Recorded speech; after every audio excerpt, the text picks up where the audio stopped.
Time now 10:23. On Saturday, it'll be a homecoming for former NBA player Vin Baker in Old Saybrook.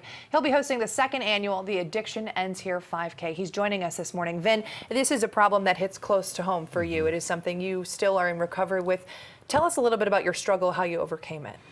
So just, obviously a well-documented story about going through an addiction in my own personal life, reaching the pinnacle of my career, an NBA All-Star, All-NBA Olympian, and then struggling with addiction. And then, after 8.5 years of sobriety, my passion now has become providing hope for those that are going through the same issues that I went through. I'm competitive and, as being athletes, there's a part of us that wants to win. And for me, it's at this point in my life, my passion and competitive nature and everything that I've gone through, it's about helping others win the day and achieve recovery.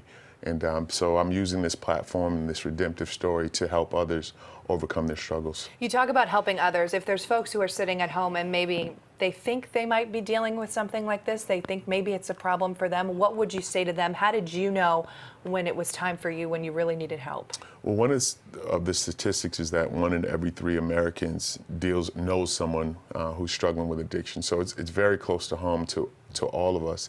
And I think recognizing it and understanding it took me a long time to recognize and understand that I had an issue with alcoholism. And so understanding, recognizing, identifying what the problems are, and if you have a problem, is the start. And then for my part is to provide hope. And that's what we're doing with the 5K, with the Recovery Center coming up here soon in the next 8 months, is providing hope. So family members, Al-Anon members, people who are going through, identifying people who may be having those struggles, which is, again, it's 1 in 3 Americans that know someone with that problem or have it themselves. Certainly something that hits close to home for a lot of people. So this weekend, you're saying really it's open to everybody because, we all know somebody or we all can think of someone in our lives. So adults, children, everybody's welcome? Everyone's welcome. So you can register at vinbaker.com, or you can come Saturday morning at 7 a.m. to register and walk if you're walking on your own behalf or walking on the behalf of someone else in your family or a loved one or a friend.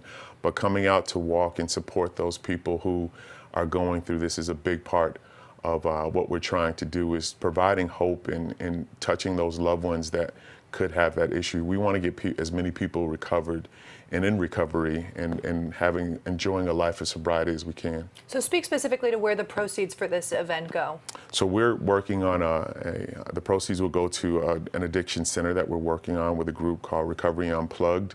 We're working with Project Courage, a group in Old Saybrook in my hometown. And so hopefully we will have a facility up in the next 8 to 12 months that we can actually have people come in and I can be there and provide this hope on a day-to-day basis and get people sober. All right. Well, let's just give people the nuts and bolts of that event. What times it start? Where is it? 7 a.m. registration, 9 a.m. the run and walk begins. And so we have stuff, as you saw, for kids as well, from 7:30 to 8:30. So it'll be a lot of fun for family and friends to come. And again, it's for a great cause.